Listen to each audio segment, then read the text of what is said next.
atong cooker. Day, maraming salamat sa pagluto ng shrimp. Super duper sarap. Tara, kain na tayo mga kasisilabs.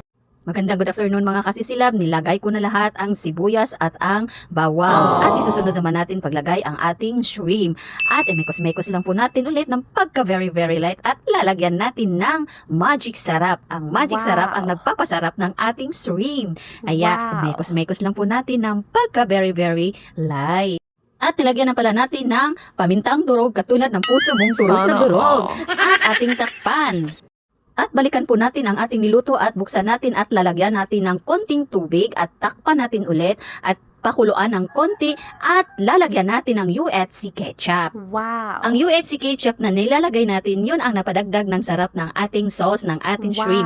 Kaya mekos-mekos lang po ng pagka very light at takpan. At eto na, super duper yummy ang aming nilotong shrimp ni Inday Badiday. Si Inday Badiday talaga ang nagluto sa ating shrimp.